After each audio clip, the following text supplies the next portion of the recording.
Oh boy, it has been some time since the last time we've talked. There have been some fun developments, some cool developments, some not so great developments, but we're going to talk about that today, and one really cool event, which is based on today's video, which I'm actually really excited to talk about. But there's a little bit of stuff that I need to talk about before we lead into it, so let's get started. So a couple of months ago, we found out that we're going to Japan soon. So that's, first of all, super exciting. Second of all, holy shit, do you know how much stuff you have to do in order to go there? It is so, there's a long process. But there's a couple things that I, just wanted to do here before I left. Actually, as of recording this specific video, I have a couple days before I go on a plane trip, which is a 15-hour trip. I'm not going to be a fan of that, but hey, whatever. But one of the things that I wanted to do is I actually really wanted to play in a Warhammer GT. That's actually kind of a desire that I've had for quite some time.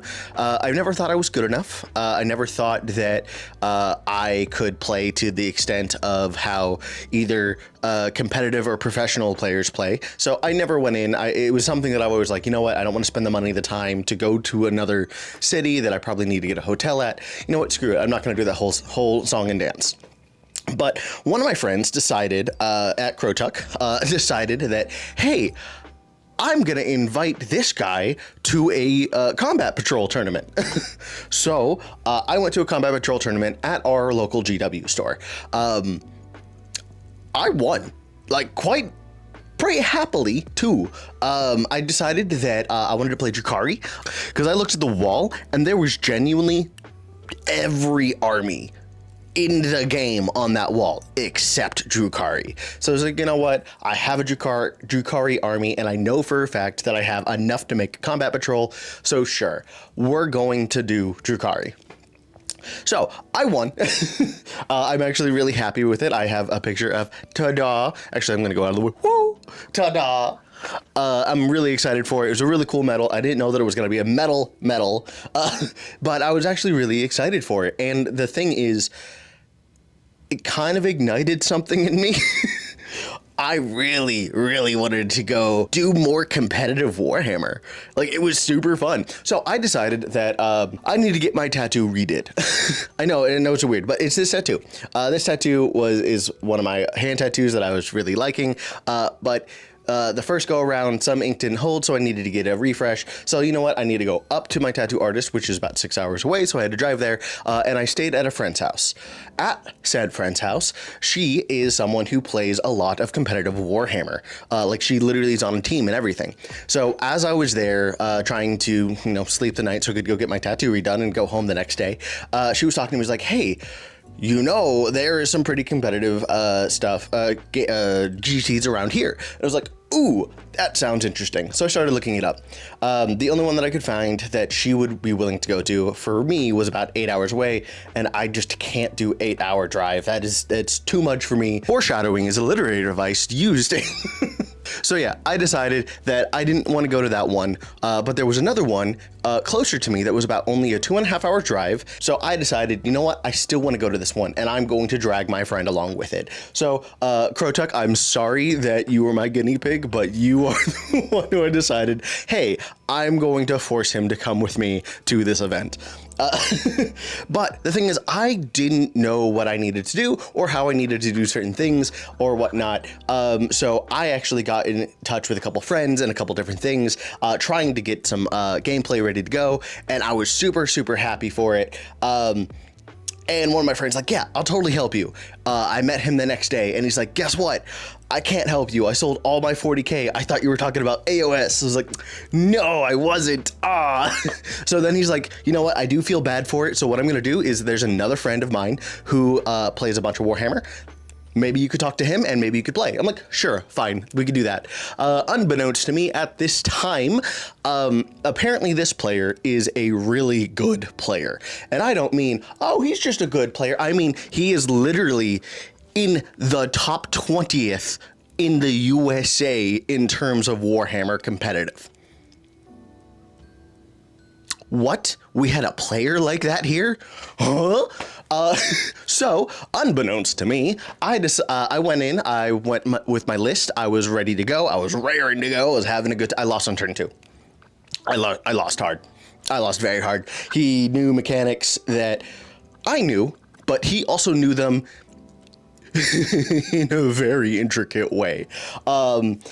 I didn't realize how small mistakes, such as, for example, charging in on a unit, trying to get the entire unit into combat, I decided to put some of my units on the outside wall, and that made it where he could countercharge with his Demon Prince on the outside rather than the inside, because when he does a consolidate, he could consolidate into my bikes. Oops, he got a 2-for-1 special. Now, if I charged only on the inside, he would have still charged and done a counter charge, but he only would have hit my Hellions. It wouldn't have hit my bikes, and my bikes would have been able to kill the Rhino next turn, but I messed up. So that was 100% my bad. So there's a bunch of these small things that I didn't fully know and fully understand, but with multiple games with him, I started doing really well, like up to the point where I actually felt pretty confident in my gameplay of Drukhari, until something else happened, but that's in the next section. So I was really, really excited for it. We played, and yeah. Okay, so officially at this point, I have fully decided that I am going to the GT, that I am going to do this, and I wanted to make some cool stuff out of it. Since I already knew that I was going to, try to make vlogs whenever I go to Japan, I decided to get some new equipment. One is this new equipment that you see on the camera, which is a little bit better than my previous camera. I also got some mics, so we got some cool stuff, so hopefully we'll be doing some cool vlogs. But beside that point, we decided that we were going to go to the Orktoberfest GT in Springfield, Missouri. Yeah, there was 2 issues that came with that. First one, I need to paint my army. So I dislike painting. It's not me. It's just not my style. I don't like it. But apparently I do some okay work. So for my birthday, I decided that it's my 32nd birthday, that I was going to do a birthday stream for my armies so I could paint it for 32 hours, not straight, because I don't like, personally, I don't like having timers go down when you're asleep, because I feel like that's kind of cheap. But so 32 hours live on stream, anytime that I'm awake, I should be streaming type thing. So I decided to do that. I was proud of myself. Oh my gosh. I painted my entire 2,000 point army within 28 hours. Granted, there was a time that I took a quick break to stream some games with my wife, but it was primarily for specifically painting this army, and I officially did it. I was really happy. There's some really good shots. I'm gonna hopefully do this so you can see some cool shots over here. There are some pretty cool shots. I did really well. I think I did pretty well with a lot of my paint jobs, so I'm pretty happy with it. All right, so you guys ready for the next tidbit of things that didn't go my way and that I said that is in the next section? Well, the next section is now. So first things first, there is something called an index. Index is basically when your army has their rules that are not in a codex because your codex isn't released yet. You play based on index in 10th edition. We were getting a new book, and we were getting it before the Grand Tournament. So I was super excited that I was going to be able to play my Codex Drukhari during GT. So I went, talked to my friend. I was like, hey, help me learn this one. We're going to learn a lot of the special rules for the Codex because we knew the Codex was coming out. Awesome. GT's not allowing Codex. So my entire list, everything that I built, everything that I painted, I can't use that specific thing. So that kind of sucks. So I panicked and I quickly remade a list. I remade something that I thought what I would like. I still stuck to Drukhari since I had the majority of stuff painted. However, at that point, I had about 600 to 700 points worth of models that I needed to paint in like 2 weeks. I did it great in a couple days, but I burnt myself out on painting all that. So I had to quickly do it. But I think it went really well. Ta-da, here's some cool pictures of it. Once again, I think I did well. I think it was great. But guess what?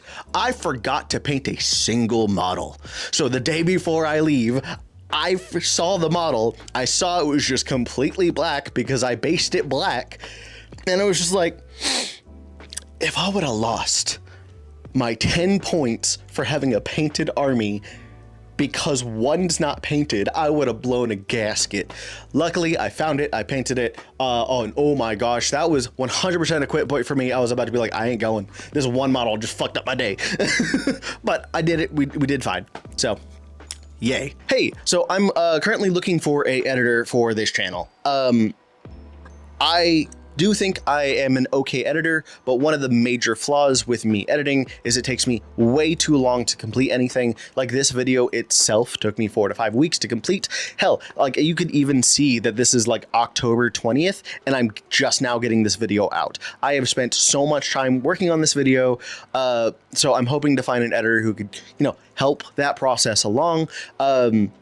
Honestly, I am looking for a longer term one, not just one-off videos as well. And if you can, just send me any videos that you've worked on or any of your portfolios to this email, please. I would definitely appreciate it. And if you can, please send it to that email. Anywhere else, I can't really see it.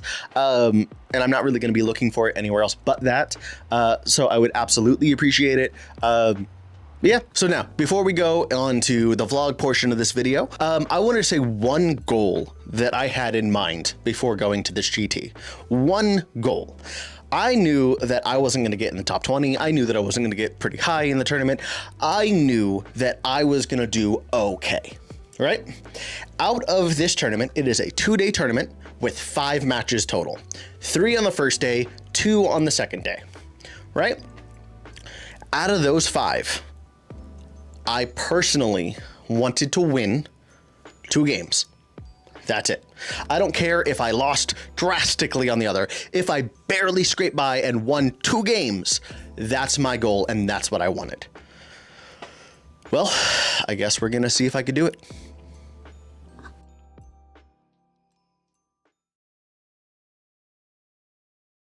But I'm super excited. Me and a friend are actually going to travel up to a GT up in Springfield, and I'm really excited. Today's one day before I have to leave and one day before, well, 2 days before the tournament, but one day before we're leaving.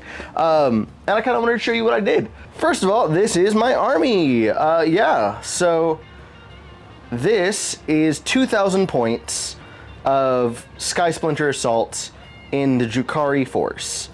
So this is what it looks like. We got our Succubus with a bunch of witches.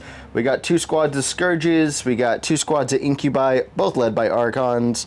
We have a thing of witches led by Lilith, Hecasprix. We got some Mandrakes. We got some Cabalite. There's the second squad of Scourges. 2 Talos of Kronos. 2 squads of 6-man Reavers. And 3 Raiders and 2 Venoms. So I'm actually really excited for this. I painted all of this within the past, what, 2-3 weeks? So I've been kind of really getting on it. Yeah, kind of excited. So yeah, I just wanted to show you my army. Next time you see me, I'm gonna get packed up and ready to go. But for now, talk to y'all later. Okay, so I woke up late. We're rushing. I got my Warhammer bag ready to go. My entire army's in there. I'm kind of excited for it. So I'm rushing. I'm trying to get this done quickly. So hopefully we'll be on the road soon. All right, so I am ready to go. It's gonna be a fun trip, hopefully anyways. I have to make a few stops here and there, but yeah, let's get started.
eating food. Well, I'm eating food. But we have over here, nope, that's not, this is backwards.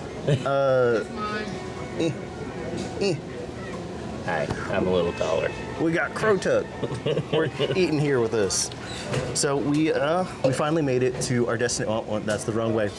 We finally made it to our destination. We got here a day early because the event starts at 8 a.m. So that's gonna be fun for me, not so much for him. He's used to it at this point. 8 a.m. That's sleeping in. I don't want to drive 2 hours in the morning, so we got a hotel room. It's not the best. You don't want to drive at 4:30 in the morning? No. I've done that before once, and I think I'm good. I am the opposite of everything you just said. Oh, that you haven't practiced, that you're just going in. I've played a total of 3 games this year. I think I've played 3. So,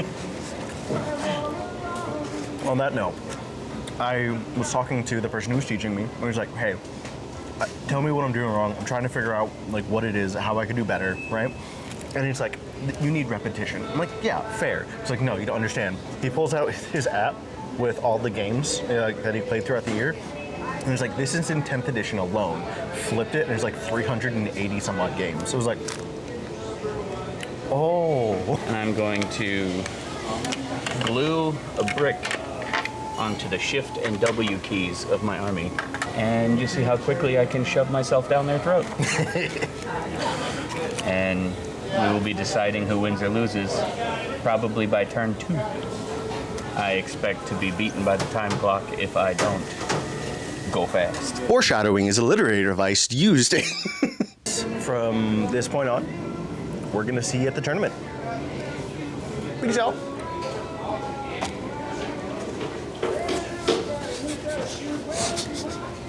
Fucking weirdo.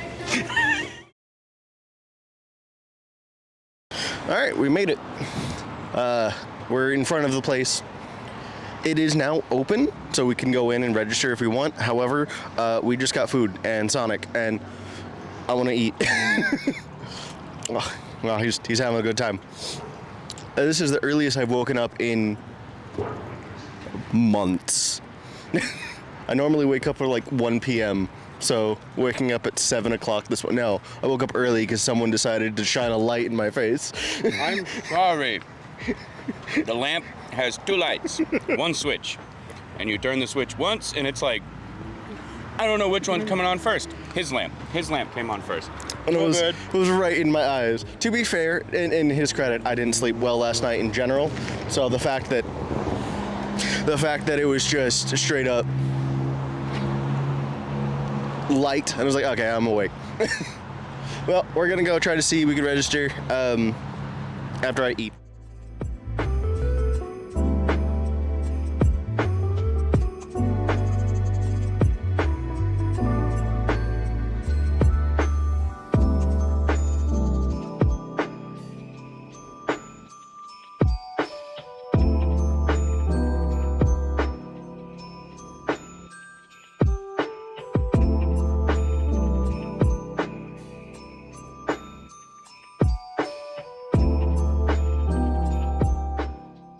Okay, so real quick before we get started on the list, the rules, and all the stuff that I did for the game, I do want to say this is not a battle report. Whenever I played during the tournament, there is so much that I personally forgot the day of the tournament that it's really hard for me to do an accurate battle report of what happened. So a lot of this is going to be pretty generic of what I did, what happened, and the big events. It's not going to be a play-by-play like battle reports. Majority for the fact that I don't know a lot of my enemies' armies. Hell, half of the time whenever I was playing, I don't know my armies. And we'll get that when we get to those matches. But literally, there were times that I genuinely forgot my own basic detachment rule. So there are going to be some keywords that I bring up. If they're important, I'll explain them a little bit more. If not, don't worry about it. If you do want to see full in-depth battle reports on this channel, let me know in the comments and I'll do my best to take more notes and actually do better things. A lot of it is going to be at this point starting to be played in TTS, just for the fact that I'm not going to be in the USA to play with a lot of my friends. So a lot of it might be on here. So you might get used to this a lot. All right, let's first talk about Power from Pain. It is my army rule for the Index Drukhari. I get 3 when I start the game because I'm playing with a 2,000 point scale, and I get 1 every time I destroy a unit, and 1 every time a enemy unit is battle shocked. I can spend these tokens to reroll all hits in shooting, melee, and reroll advances and charges. While in melee, I also get an extra -1 AP. I'm taking Sky Splinter Assault for my overall detachment. Basically what that does is if a unit disembarked from a transport that turn, the ranged weapons that unit has ignores cover, and the melee weapons get Lance. Now real quick, Lance is a super good keyword. So what it does is it allows me to, whenever I charge in a unit, if it disembarked, Lance adds 1 to my wound roll. Now in Warhammer 40k, there is a wound chart. Basically, we have to compare strength and toughness. It's pretty easy. I could put it up here on the screen, but essentially what it does is with Lance, I get to advance 1 above me. So say for example, I'm hitting a strength 4 with a toughness 6. At that point, I'm wounding on 5s. With Lance specifically, I'm now wounding on 4s. So like I said, it sounds super weak, but it is extremely strong in specific situations. Okay, now onto the actual main list. The first thing, Lilith. She is currently leading a unit of 10 witches, and those witches are going to go into a venom. Now that venom also has a special rule that I'm able to break apart a unit, and with that I have 5 and Lilith inside of venom, and the rest are going to be on the battlefield, or I'm able to use strategic reserve later on in the game. I also have another squad of 10 witches. It is not in a venom, so it's not going to be separated. It's also being led by a succubus.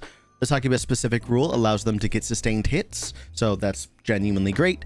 And they're all going to be inside of a raider, which is the transport in the Drukhari army. Okay, up next, we're going to talk about my next 2 units. They are the Incubi and the Archons.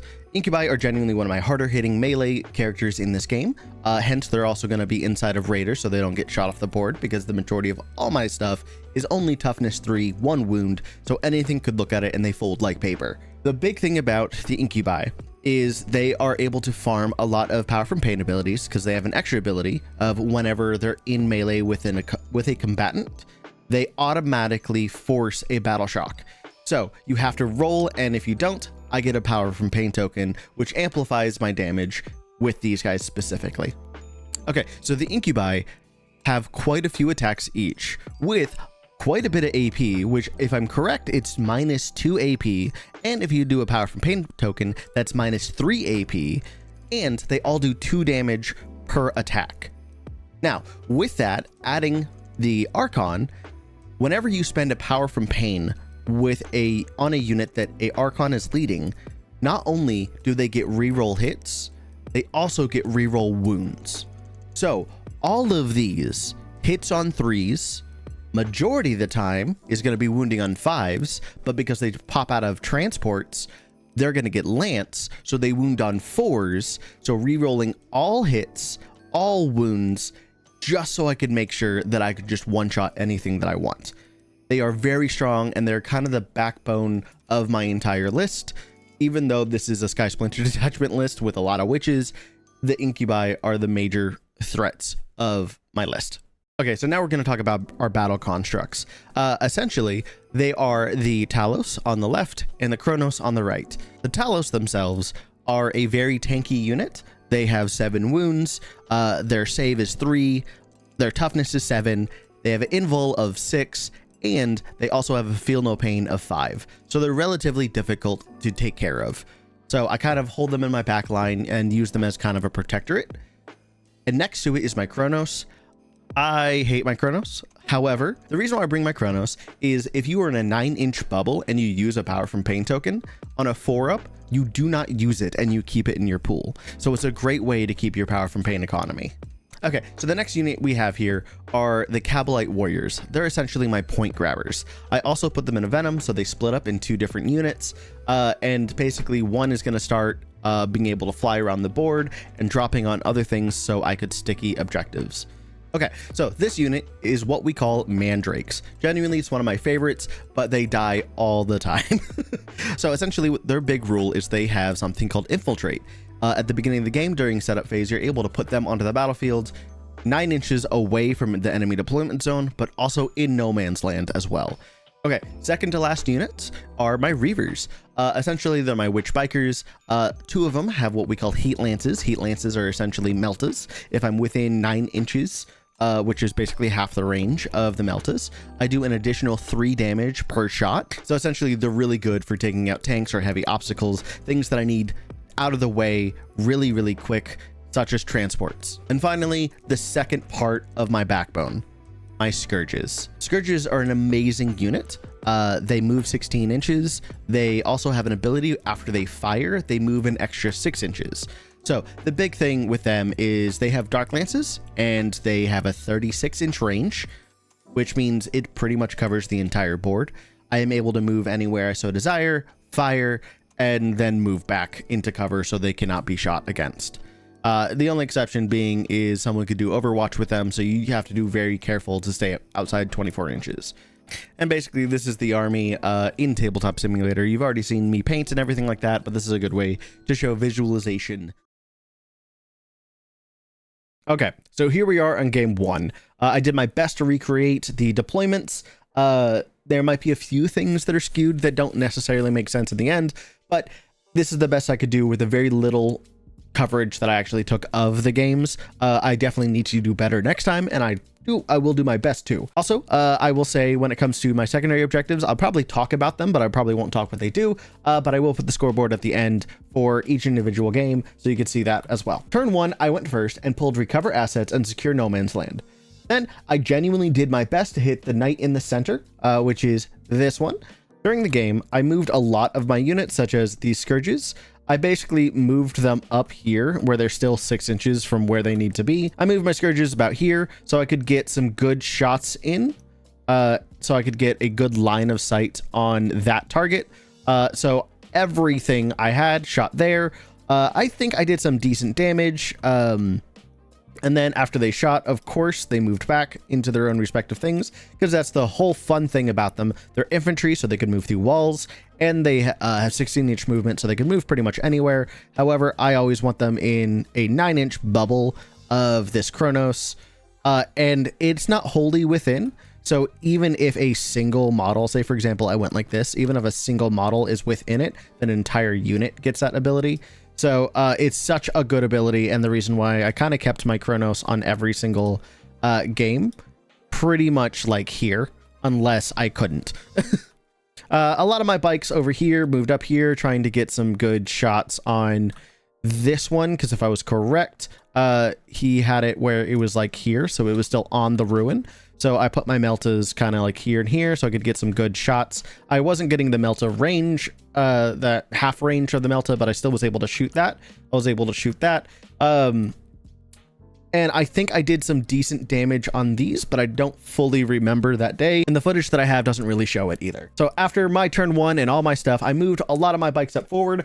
And honestly, in retrospect, what I could have done is moved my Mandrakes to here. Whoops. So I could get no man's land on both. Oh my god, I don't know why it keeps doing that. No man's land on both, so I could have the control of this objective and this objective and get full points. But it looks like I only got baby points, and I wasn't super concerned, and I kind of just stuck on this objective and kind of was ready to pounce on this objective.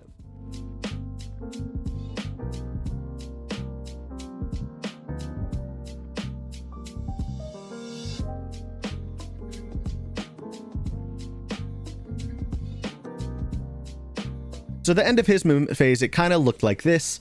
He had quite a bit of stuff here. He decided to move his knight into here to completely wipe out all of my mandrakes. They had no chance to survive. These ones decided to wipe out all of my reavers, which unfortunately they didn't really survive. And same thing here. They had a line of sight on both of it with this. I think it was just a little bit further than where he was able to get line of sight on both of my units of bikes and wipe them out entirely. So both of my bikes were gone and my mandrakes were gone. However, there was nothing else that he could really see, because even with this one, I think it was just off the corner, so he couldn't actually hit it. So that's why he took out the bikes. So it was pretty good for me. I know I did a decent amount of damage here and here on my shooting phase for last turn, so I'm kind of hoping to clean up on my next movement. Okay, so on turn 2, this is kind of where my movement kind of ended. I still had my units in the back holding my objective here, still had my Chronos here. The exception, of course, is my Scourges moved up kind of towards the center, so I could do a little bit more shots here and try to take out some of these. I moved up my Talos with my liquefiers, my twin haywire cannon, so I could get some good shots in. I spent a lot of resources this turn. I spent a lot of my power from pain abilities, one of them being that I'm able to, with these girls, advance and charge this turn. I also spent a CP where after this unit disembarks, it's able to charge this turn. I did a lot of maneuverability, trying to spend a bunch of resources to get a very strong turn. And guess what? It went very, very well. Apparently, after my first shooting phase, I was kind of so shocked. I didn't know what I was really doing. I was kind of panicking. I wasn't paying attention to the health of a lot of my enemies, such as the knight in the center. It only had 12 wounds. I was not aware. And my Dark Lances, combined with the Haywire Cannons, decided to officially take out that unit. And I was super, super happy. Cleared the center objective, made it where I was able to start moving up forward, and I did pretty well with it. Then, after that, I decided to shoot the rest of my guns into these two, to damage them. I unfortunately didn't kill them, and somehow, some way, I do not remember, and I don't see it in the footage, this armiger is gone. I do not remember how I killed it. I either A, had it was up here instead of the castigator over here, and my bikes shot it down. I just know when I'm re-looking over the footage, both of these are dead on their turn. I do not remember killing this one at all.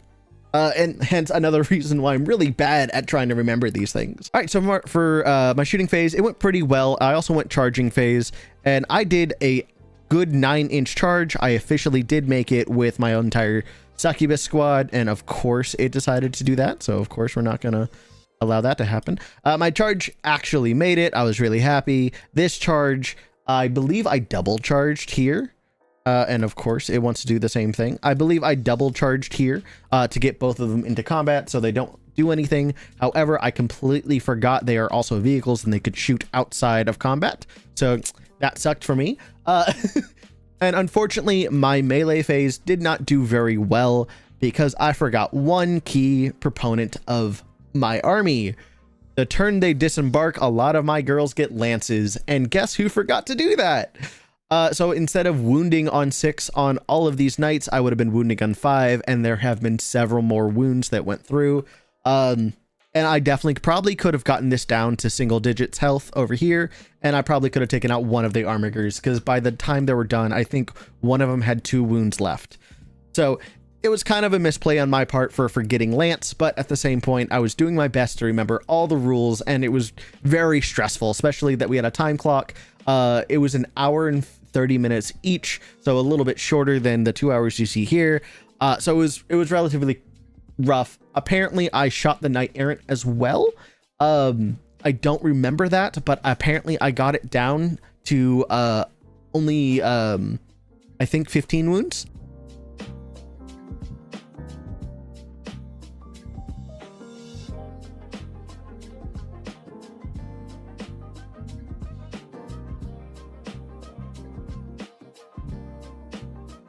Also in Warhammer 40k, how it works is whenever a unit is locked in melee, the unit that charges first, such as these ones, have fight first encounters, so they're able to go in first.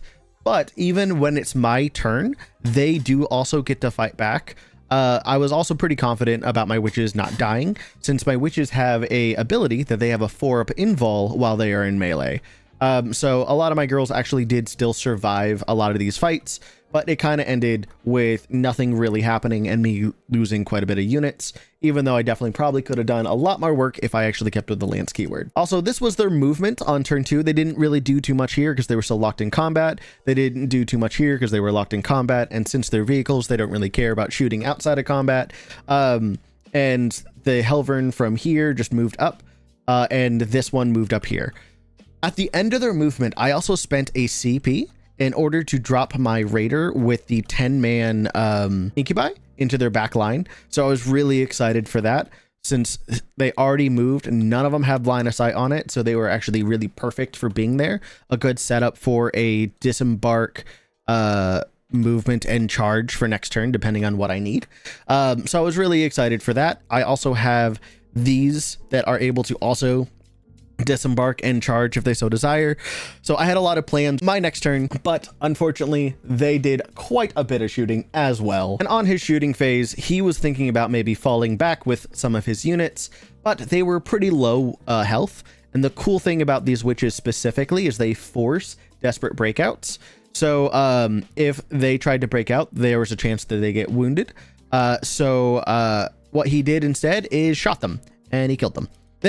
He killed everything but this one unit of Lilith Hecasprix. I also decided that she was also going to get her 3-up invul, so she was able to live for the next fight phase. But honestly, nothing genuinely happened. I think I lost more units over here, but nothing really major. I was just losing my witches ever so slightly, but nothing was really progressing forward. Before I show you my movement on turn 3, there's something I do want to talk about. There is a card called Marked for Death.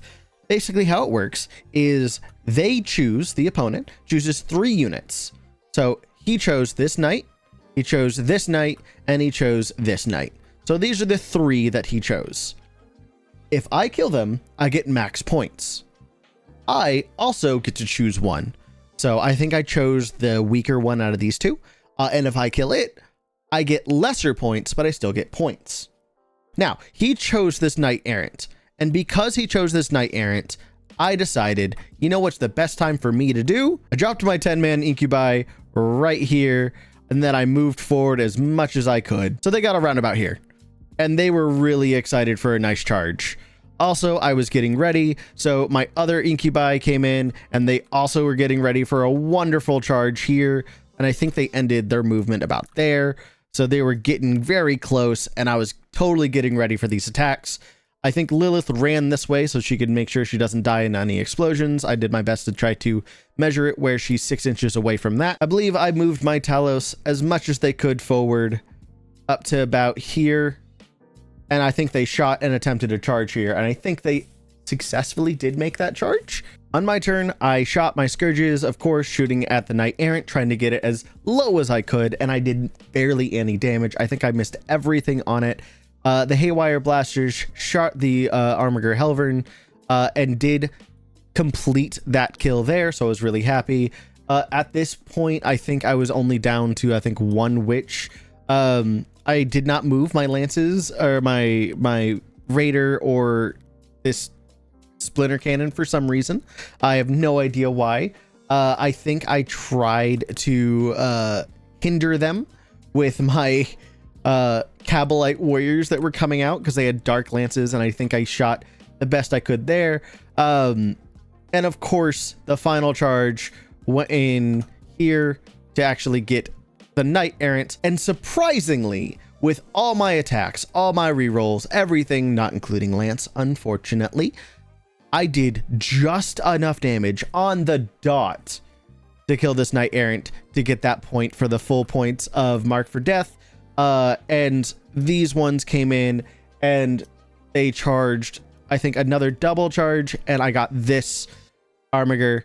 I was happy. However, this one was still alive, and it's just being held by a single unit of incubi. This Helvern back here was sitting pretty. I was doing my best to shoot if I could, and I don't think I got a good shot on, so I didn't shoot there, and I was doing my best to kill as much as I could, because this was definitely my go turn. But even at the end, and even after everything was said and done, they moved forward, they got enough, and they got my Venom into a charge, or into the fight, and they kept on fighting. So that was fun. And I did my best to hold it down with the Cabalite.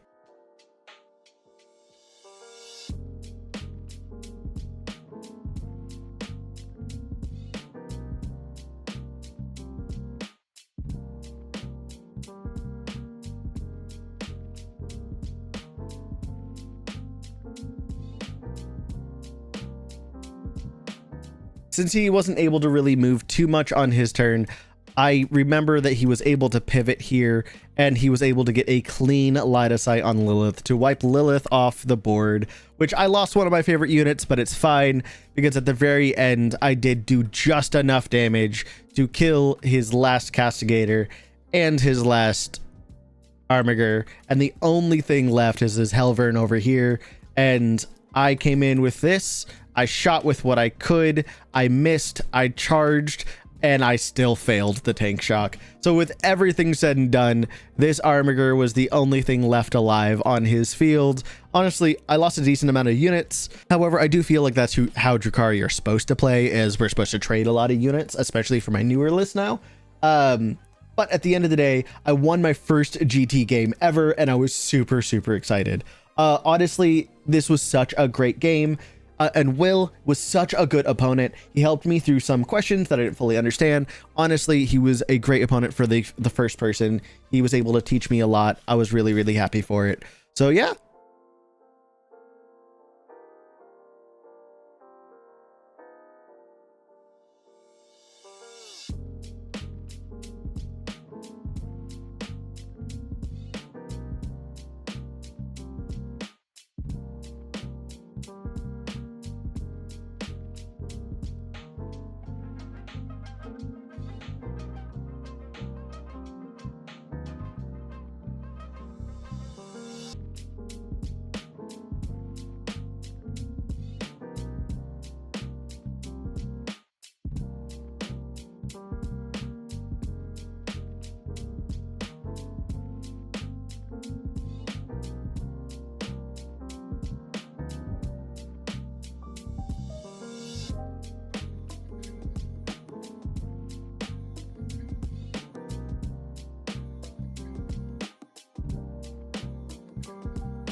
Well, hey, how are you? Round one's done. I won my game, 81 to 69. However, I forgot several of my rules, so that was my fault. One of my rules is that whenever I disembark from transport, I get Lance on everything. I'm wounding on 6s on everything, and with Lance, I would have wounded on 5s. And that doesn't change much, but it would have definitely changed with the rules that I had. Didn't realize how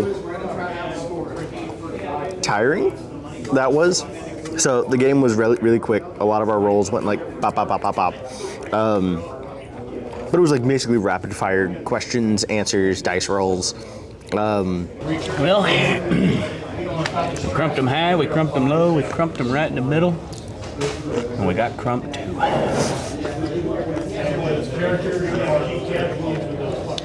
I raced the time clock and I won. Oh my god. So what round did you time out? 2. Oh. We only get an hour and 15 minutes. And as someone who plays a couple of times a year, that's not enough for me. It's enough for people who play regularly. It used to be that knobs get +1 to strength, being knobs.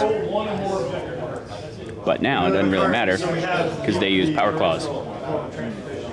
Like the whole unit can use either big choppas or power claws, and they have their own strength characteristic now. So like, there's less of a bonus to having knobs besides them being, you know, a 4-up save. And they move 1 inch farther, so that's cool.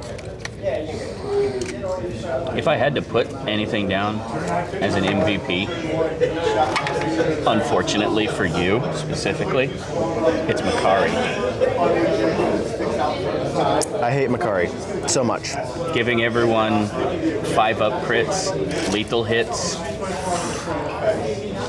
in a 20-man mob of boys with a Big Mac is gross. Okay, once again, I did my best to put everything where I believe it was. So yeah, time for round 2. And unfortunately, look, another Imperial Knights army. Okay, so unfortunately, this game was rough. Not only for the fact that I'm fighting melee knights this time with the Lancer, and apparently a Castigator is very melee oriented. I forgot all my rules. I forgot everything. I remembered Lance, but everything else, I forgot my stratagems. I forgot my power from pain. I didn't do great. I didn't remember secondaries either. I literally forgot about the game. However, the biggest play of the game for me was moving up my Reavers. I blitzed them as much as I could because I think they were they're 16 inches. And I was on the edge here. I'm also able to advance these and shoot, and I believe I did advance because I got within 9 inches of this target. All my melters shot this and shot that off turn 1. I was super aggressive with a single unit. My others decided to go here and really didn't do too much. And I didn't really do too much just in general. I didn't have a lot of clean shots for everything from the position with my Scourges. He was pretty protective. I couldn't really shoot over this. So a lot of this kind of felt very weird. And I did not do great. There were also many times during this match. For example, he moved his Canis Rex up here. When he shot that, I shot everything I could into this Canis Rex. I got it to 10 wounds, and then he ran away. I tried to do the same thing by dropping my Raider back here, but he actually was far more aware and wasn't going to allow me to do that. So he moved his Lancer up here. He moved this here. He was able to move his Canis a little further back. He moved his, not Canis, but his other thing. It's not Sir Hector, it's something else. Back here, so he had that bubble around here, so I couldn't drop anything. And he just decided to just mess my day up. He moved these guys even closer, completely wiped my Mandrakes. I mean, I'm kind of used to that at this point. And it just did not do well. His Lancer then shot off my bikes off the board as well. So I was kind of going like, well, this isn't good. And honestly, this entire game was a blur.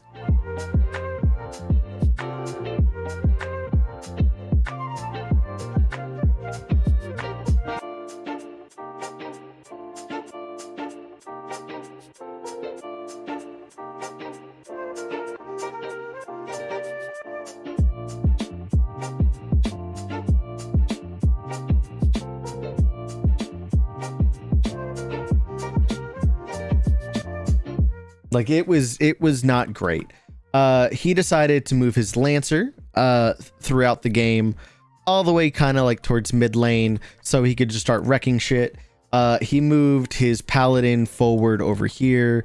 I think at the end somehow, I think I did kill that Paladin, but he had Canis Rex here just holding this objective. I think I got the Helvern, but at the end of the day, it didn't necessarily matter because he had this here. He wiped out my bikes because I came in to try to, I took out the Helvern with it, but then with this Castigator, he just wiped out my bikes. And then following that, even this coming out, dropping my units to fight him, I forgot the Lance. And I also realized that the power from pain ability that I get that make my Incubi so strong, it's worthless if I don't empower them with pain. One of the big key factors is a lot of my Dark Lances absolutely did nothing. They did their best to come out, they fired, and they kept on missing. They kept on hopping out, they kept on missing all their fire, and I wasn't getting my power from pain back. Like towards the end of that match, I had, I want to say, genuinely 1 power from pain. So it kind of sucked. And he then decided that he didn't want to deal with my Scourges anymore, even though they were missing everything. He just didn't want to deal with them. So he decided to move his unit here, get into melee, and just start running through the back line with this unit. He just destroyed everything I had. And the reason why I said it was a blur is even with that, I have 2 shots of this game. The one that you saw at the very beginning and this.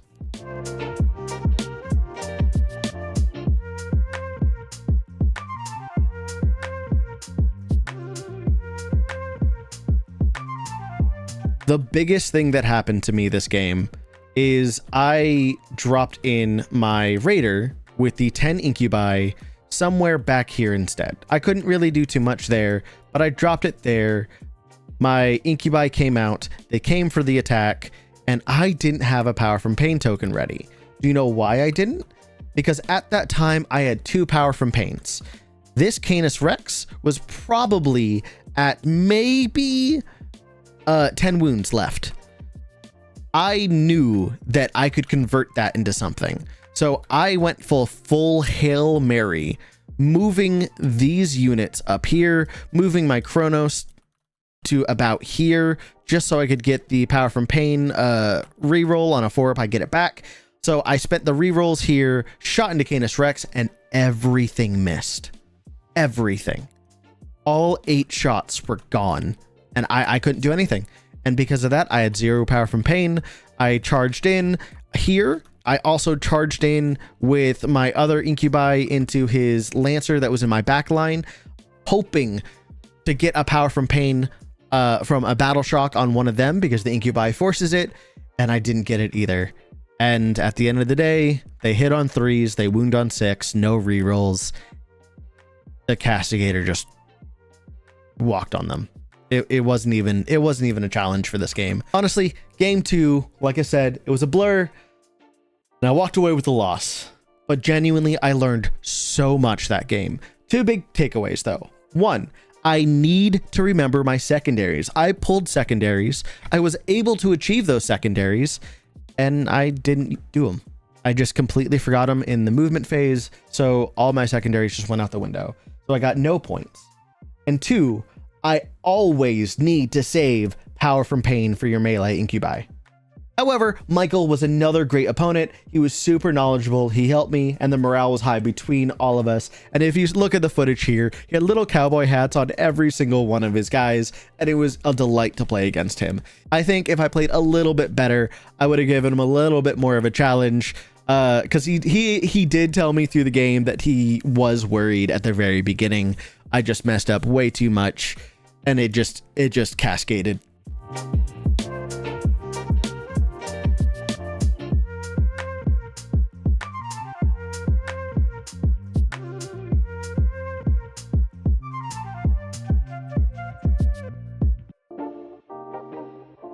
Okay, so that game was shit. I misplayed a lot. So on turn 2 and turn 3, I both had secondaries that I could have easily scored, but I completely forgot about them. And then I just continued playing the game as if we're playing it casual, and I kind of messed up, and I had a lot of points that just easily done secondaries, and I fucked that up. However, I did remember my stratagems, at least. So there was a lot of times that I ran away from combat and left that there. However, that game was a blowout. There was a lot of things that... So I had 2 squads of Scourges, and Power from Pain tokens, I get a reroll hits. I had 2 Scourges that came out, shot at a... It was either 4 wounds or 6 wound Armiger, which means that is a guaranteed conversion to Power from Pain token, and I failed everything, and he saved everything. So that Armiger did not die, which means I did not get a Power from Pain for whenever my Incubi came out, and my Incubi did absolutely nothing. And I couldn't kill his Lancer. And literally because of that, those 2 big reasons of me forgetting secondaries and me not having a Power from Pain token at my fight phase, I think that solidified my loss.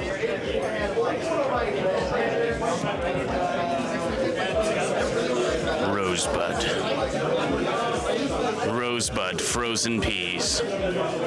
Buy one, get one free.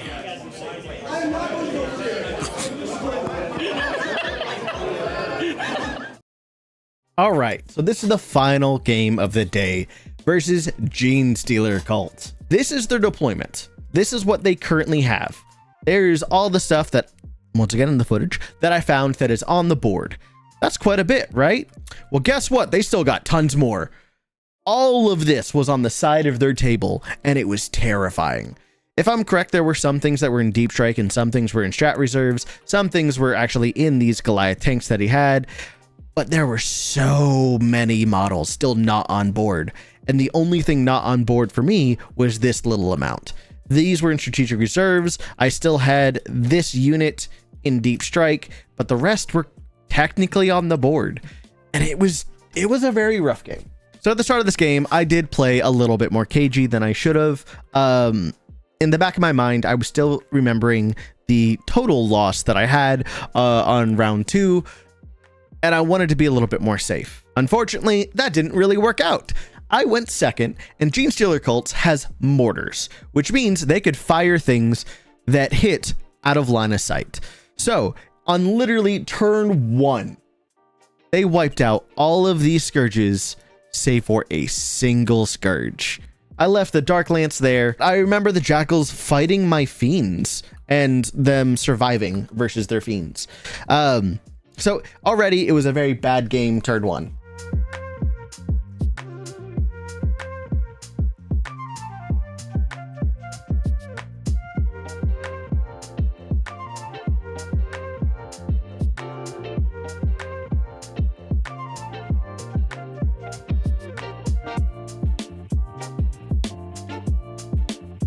So this is the only time I'm really going to show you the actual primary missions, but this one is Scorched Earth. Scorched Earth is basically I'm able to burn an objective, and if it comes back to my turn and I'm still doing that action, I officially burn the objective marker and I get 5 points. On my turn 1, I didn't really move too much. I feel like I was still playing very, very cagey.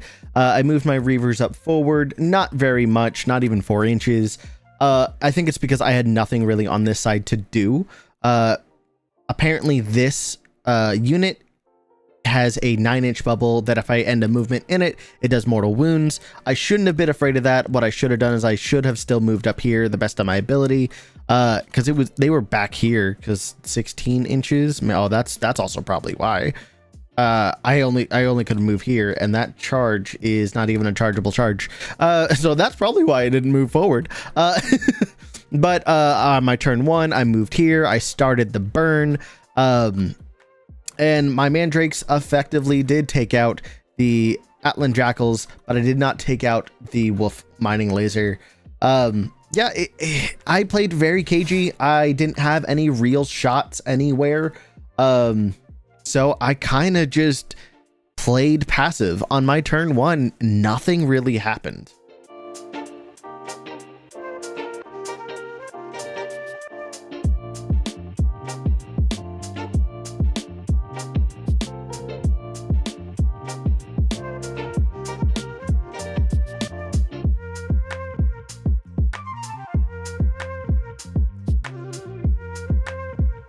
Turn 2 happened. Nothing really changed so much. He was able, with his hand flamers, he was able to wipe out all of my Mandrakes. They didn't even stand a chance. And he was able to get a nice charge in on my bikes, and he completely obliterated all but one of them. So it was like one was left.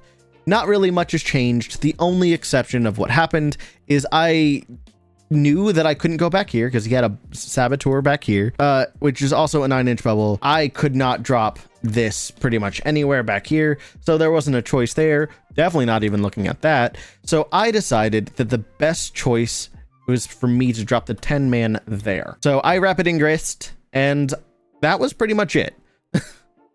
On my turn, I did wipe out quite a bit of these. I was actually genuinely happy.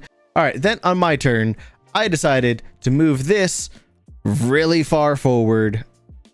I didn't pivot. I didn't do anything. I did just my 14-inch straight movement to get my 10-man Incubi squad right in here so I could do a nice drop and get some good kills. I also dropped my other Incubi squad in the center.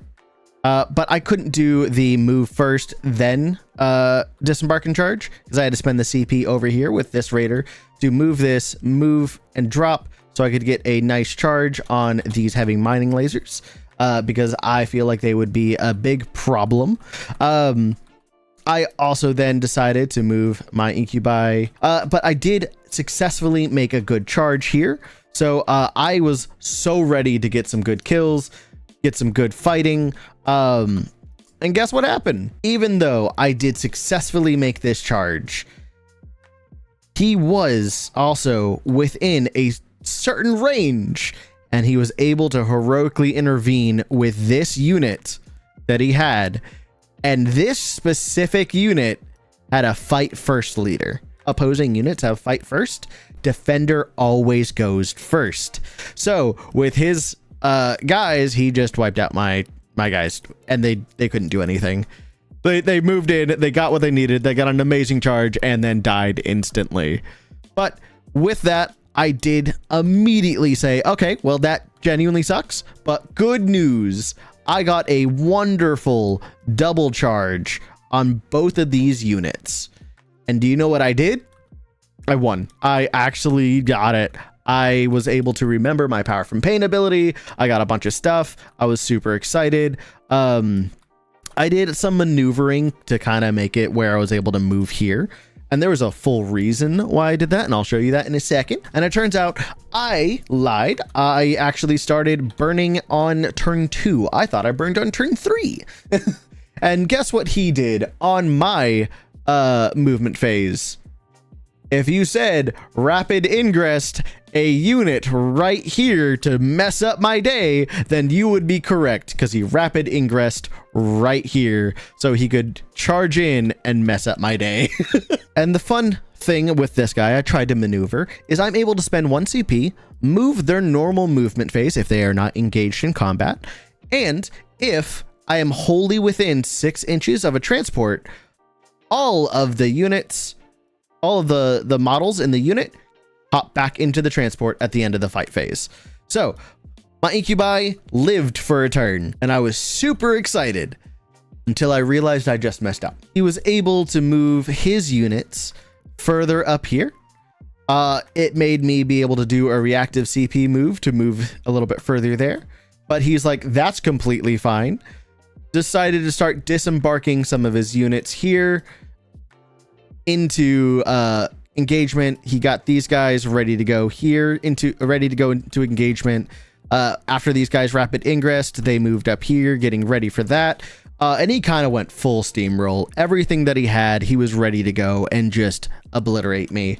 The reason why putting them all back into it was a very bad idea is if a transport is destroyed, if you cannot put all models within 3 inches of it without being in engagement range of another enemy unit, those models die.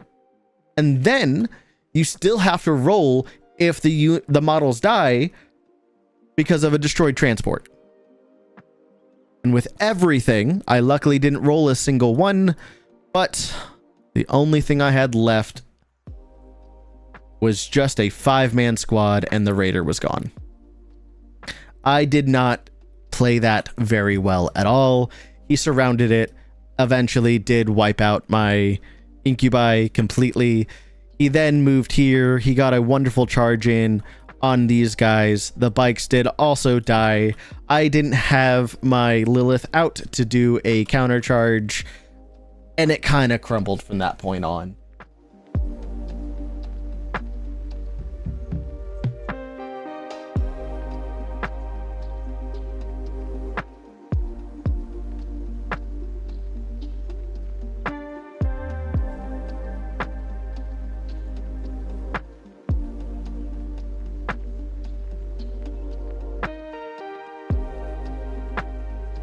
At this point, I was losing models. I couldn't play objectives. I did play to the end, but that was it. I did decide that I'm no longer going to play KG. Win or lose, I'm going to go full aggressive. But once again, Danny was such a great opponent. And after the game was done, it was also the end of the day. So me and Krotuk decided to talk to Danny, and he's like, hey, let's go out to eat. So we all went out to a place in town, met a bunch of Warhammer players who were from the tournament, who were actually very good and like top of the leaderboard currently. So I picked a lot of their brains. I did everything. But at the end of the day, I also was very, very tired and my brain was mush. And I did my best to talk about Warhammer to a capacity where my brain didn't feel fried. But at the end of the day, it was super fun and I definitely enjoyed it.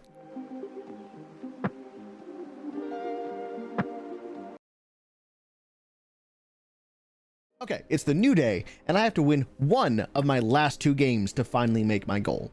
I genuinely feel like I could do it, but I have to first see who I'm paired against. Oh, Chaos Space Marines. Yeah, I actually think this is going to be pretty fun. So I did my best to put everything I learned into practice for this game. And luckily, I got first turn. I definitely deployed very aggressive, so I'm glad I did. So on my turn, it kind of looked like this for my first movement. I moved my bike straight all the way up so I could shoot Lord Discordant. I moved these bikes so I could shoot the Venom Crawler. And I disembarked my Incubi so I could go into the Warpsmith, the Lord of Skulls, and these normal cultists. I wanted to see if I could get all 3 in a single turn.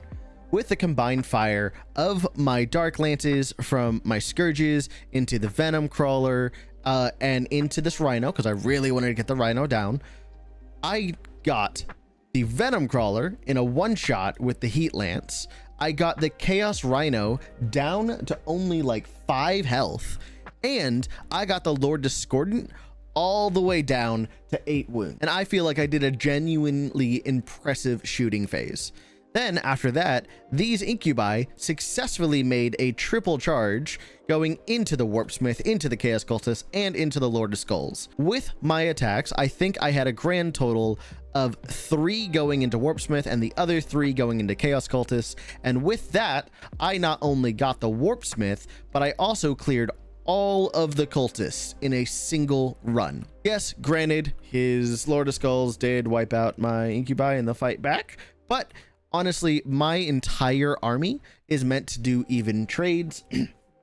But honestly, my entire army is meant to do trades, and I genuinely think a Archon and 5 Incubi was good to kill his Warpsmith and his Chaos Cultist. So granted, even though I was genuinely happy with how that turn went, I completely forgot about Crackback for some reason. The Lord of Skulls then decided to move up this way.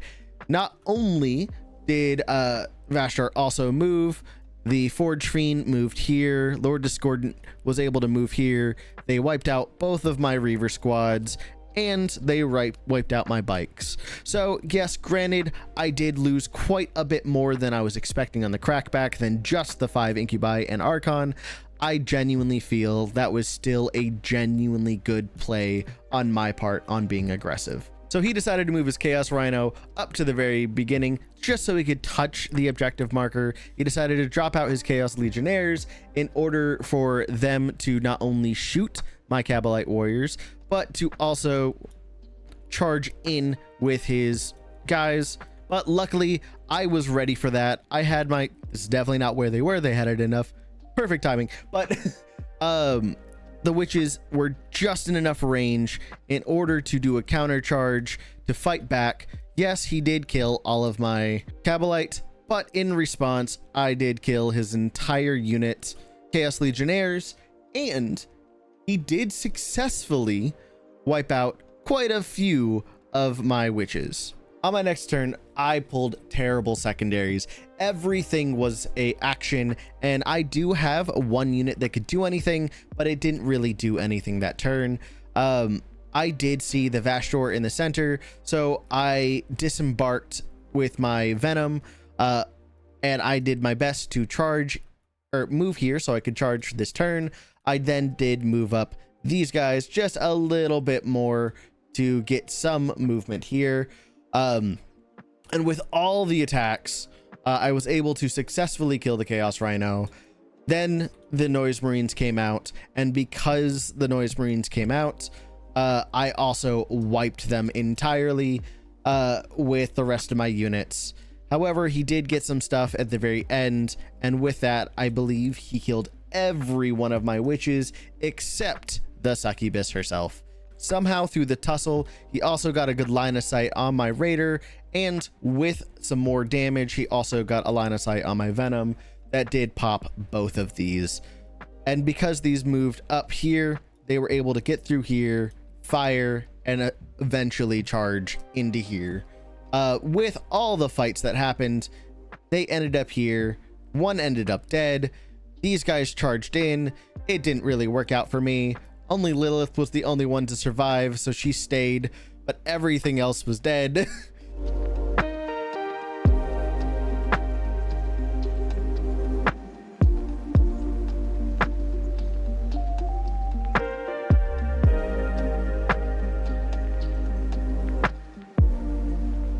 My Scourges really didn't do much, except they did move up here, and they did get a line of sight on the Forge Fiend, which luckily did pop the Forge Fiend, but the Lord Discordant was unfortunately still alive and was able to easily walk up and just start destroying everything else that I had.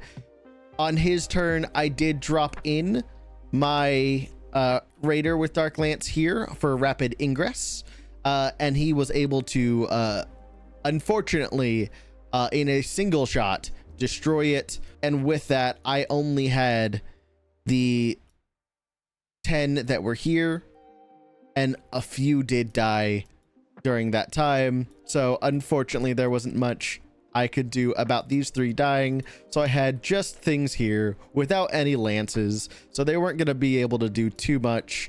They were able to move up what they can. They charged in Lord Discordant. I got Lord Discordant. He dropped his obliterators there, and then on his turn, just wiped them out. So they weren't even a problem anymore. So this entire board state, I think I moved these guys up here for a action on one of these turns, but I don't remember when. And it just started going downhill for me. Luckily, he did have some grace for me through this entire tournament. I've had 5 witches in my strategic reserve the entire time, and every single game that I've played from this point on, I have forgotten about them, but I did my best to not forget it this time. So on turn 4, yes, turn 4, I was able to play them back here, and I was super excited. Now, why am I specifying turn 4?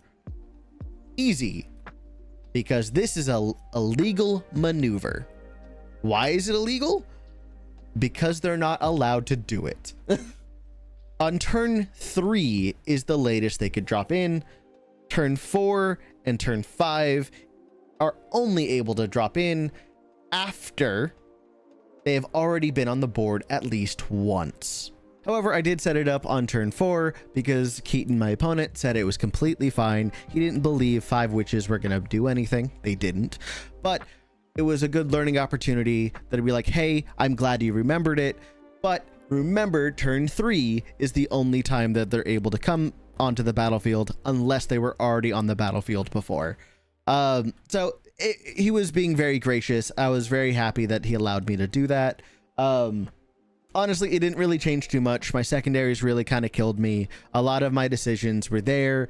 I genuinely believed that this was 100% a game that was mine to lose. Honestly, the funniest thing that happened at the end of the game is I had to take over the center objective at the very end of the game.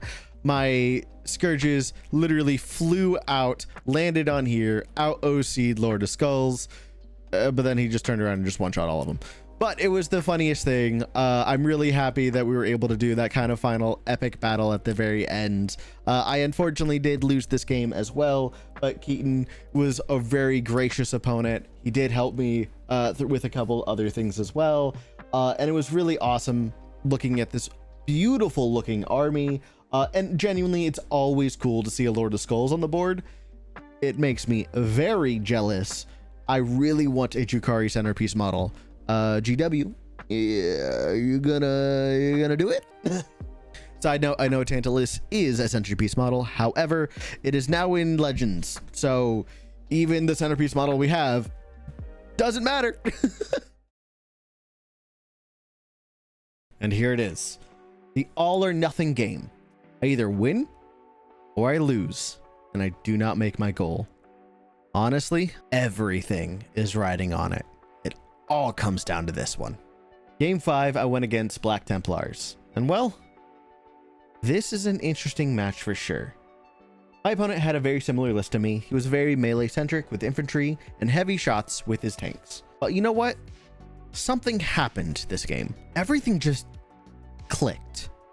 Everything went well. I was comfortable. I knew my rules. I knew everything. Everything fit into place for me. So, the moment I got turn 1, I went pedal to the metal. I didn't care what died as long as something died with me.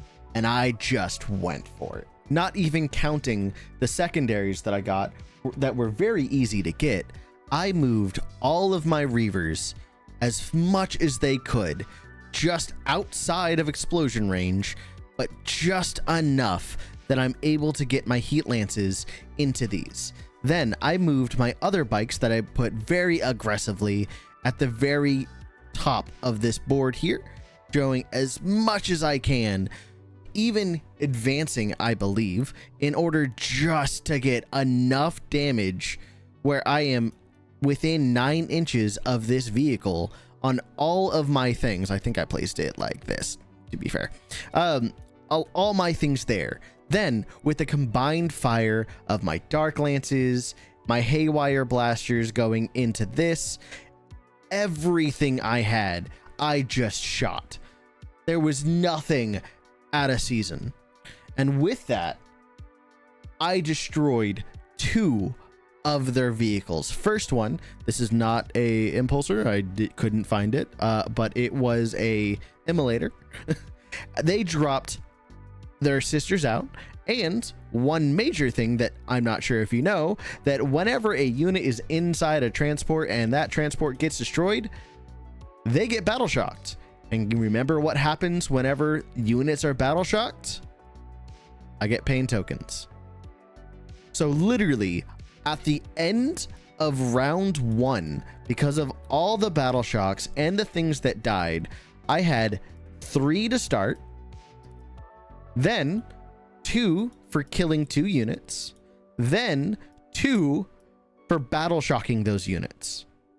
Now granted, I think I lost 1 on a conversion of a Dark Lance because I didn't get it back, but the other one I got back. The rest I just kept on piling up. Not only did I also kill this Impulsor, dropped out some of their Sword Brethren, I believe, over here. So they just dropped in over there. They were battle shocked. I think they lost 2 models on this one. I believe they lost a model on this one. I damaged this heavily. I damaged this heavily. I just pulled out all the stops. I was ready. And with the first time ever, I was able to actually remove my mandrakes from the field and actually put them in deep strike for later in the game. And because of that, and they were already touching the board, they did get the ability to come down on turn 5. So they still had the Repulsor Executioner. They moved their Brethrens, I believe, up here. They decided to move their Executor here. So not only can they take out both of my bikes units, that's pretty much all they were able to take. I also dropped down my units of Cabalite. So on my upkeep, I'll be able to control this point. They moved forward with their with this. They were able to disembark a full unit of, they were able to disembark here, but since the transport moved, they weren't able to charge. So I was lucky enough for that. This decided to get a little bit more space, trying to protect itself. And that was their turn 2.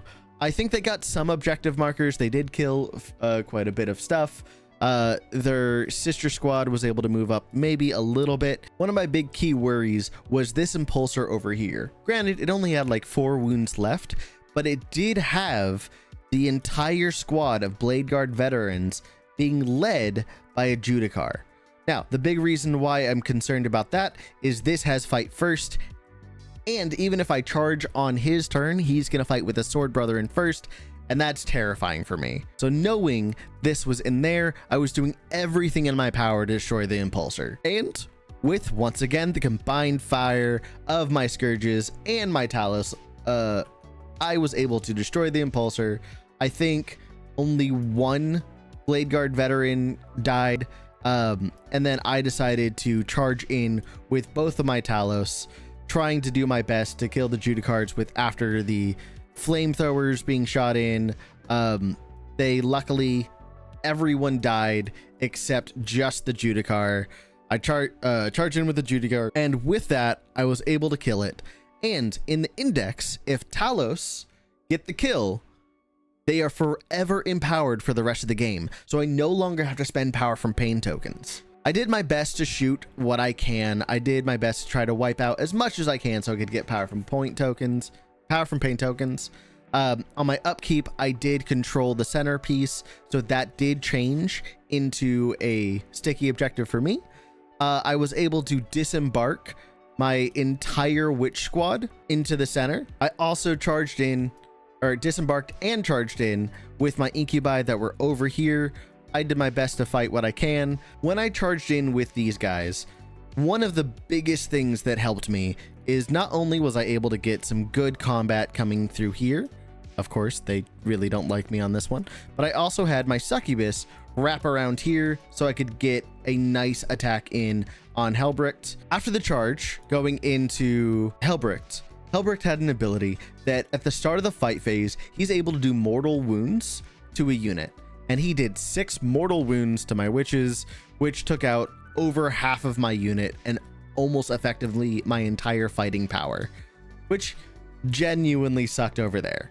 I was happy that I was able to clear this side, but he was definitely able to clear out my middle, and with his sword brethren and the marshal, I believe what it was, he wiped out my entire incubi squad over here, which means he was able to hold this once again on this side, and that kind of just destroyed a lot of what I was doing. Also, I haven't really explained it, but the Venoms have an ability that if they have a unit wholly within 6 inches, and can fit inside the Venom, at the end of combat, they're able to literally just go back into the transport. And that's why I was able to get sticky there.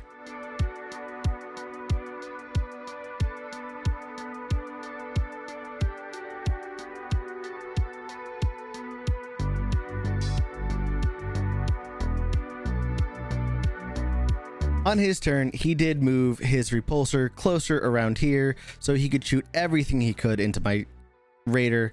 He did successfully destroy it, unfortunately, at having a full control over this objective and his home. However, on my turn, I did also strat reserves this on turn 3, making sure that he couldn't shoot me with his impulsor. However, it is Lilith's time. We decided to disembark, we moved, we charged. I was able to absolutely get into combat. A lot of my witches came from this side, and with that, my Lilith was also able to get into combat, and my Lilith has a special ability called Precision. If I could see a general, I could do damage to the general instead of the unit as a whole. So, not only did I pop her once per game ability to get 12 attacks, I decided all of them were going to go onto this before it died, and Lilith was lucky enough to remove it from the board, and I think a few more after that, and then the witches for the rest just cleaned the rest of these, as well as my Talos shot haywire cannons, destroying this impulsor cannon, which means I effectively cleaned up this side of the board.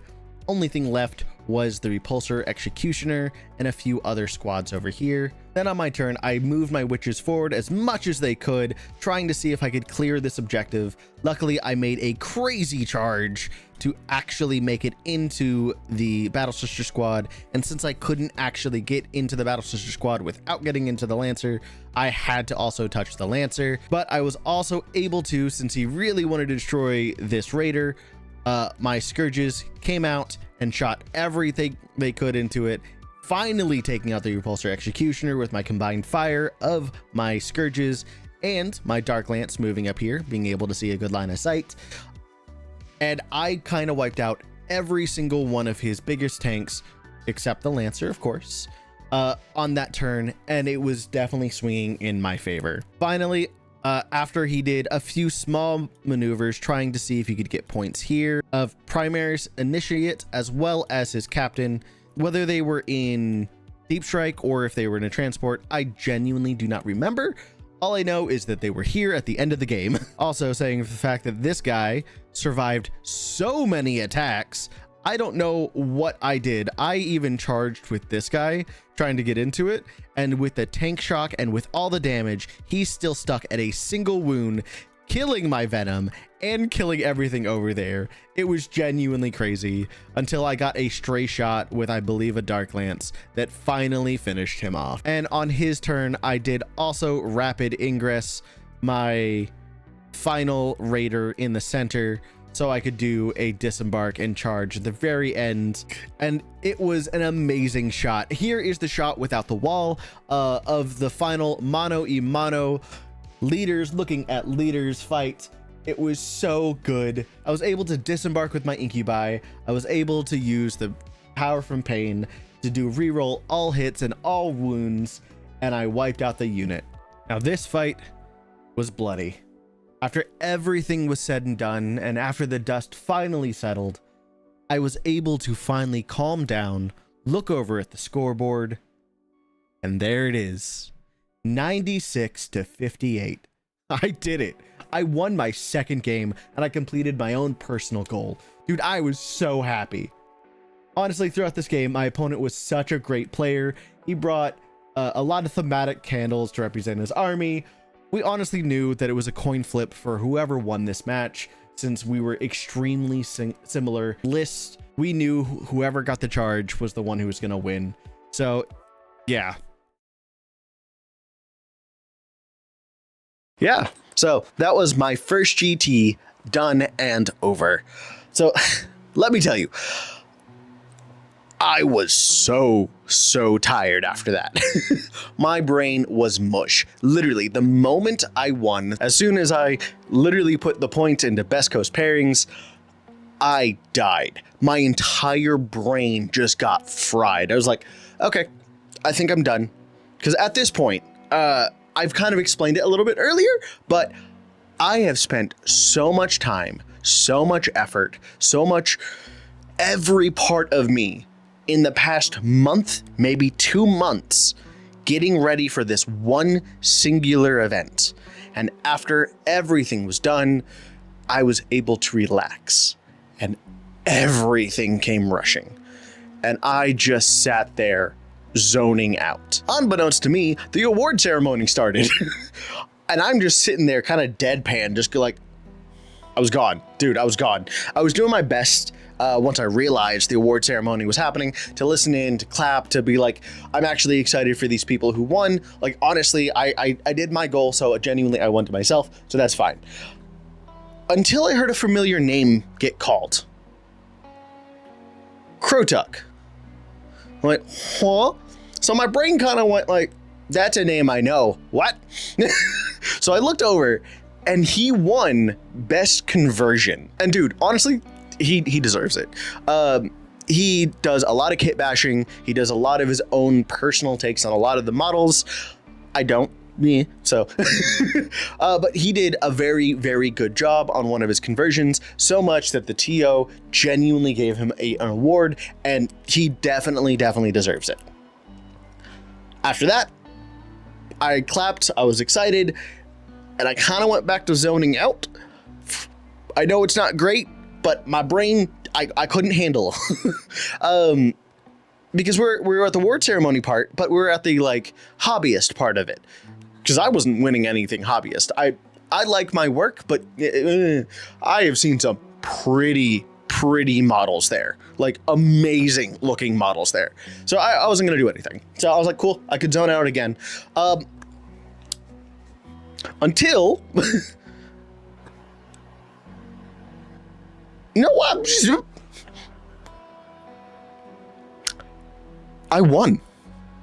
I won Best Painted Model with that. I don't know where it's gonna be, but with that. What? Honestly, I didn't expect it. I genuinely walked up to the TO flabbergasted, and like genuinely, he saw the shock on my face when he called my name. And I was sitting in the chair and I just looked up and it went like, does someone else have my exact name? My very exact unique name? Does someone have that here that's not me? And he just looked at me and he's just like, come on. And he decided, he's like, hey, look, dude, those incubi were so good. The blades were glistening in the light and they looked razor sharp. And it was just like, well, thank you.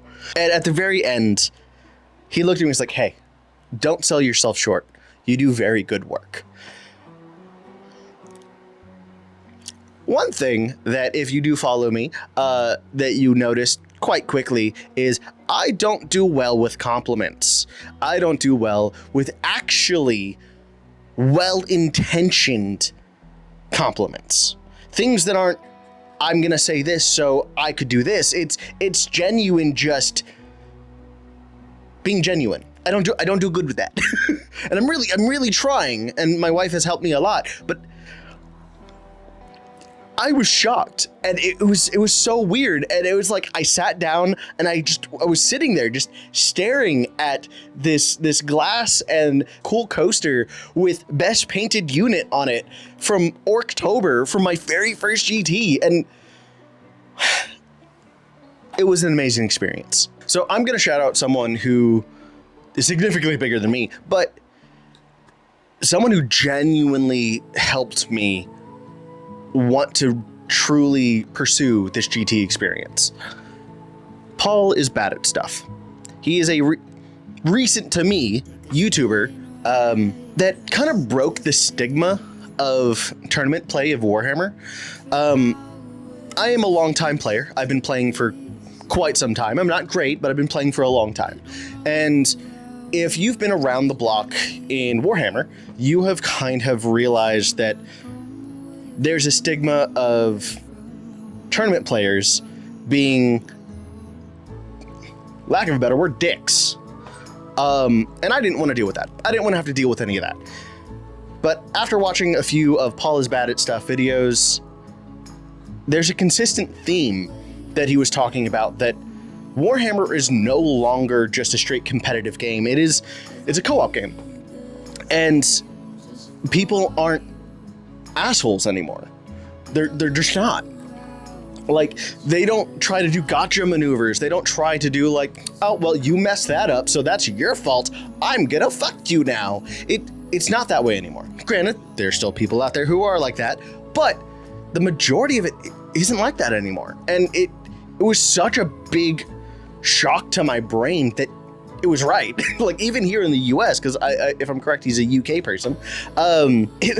It was just so good. I had such a good time. Honestly, that's everything I want to talk about.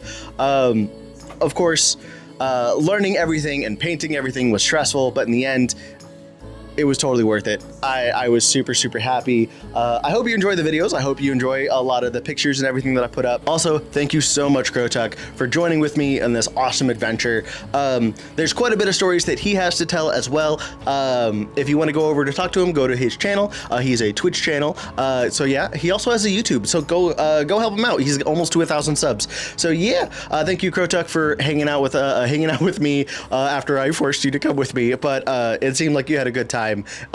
And I can't wait to play with you a little bit more. But for also the people who have stayed here to the end of the video, I also want to show you a couple pictures of what I've done.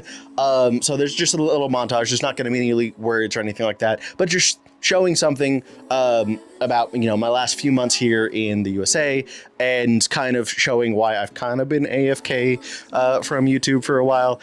It's genuinely because of this. So once again, thank you so much for watching. If you liked it, please subscribe. If you do want to see actual battle reports, let me know in the comments below. But yeah, this is Amatech. See ya.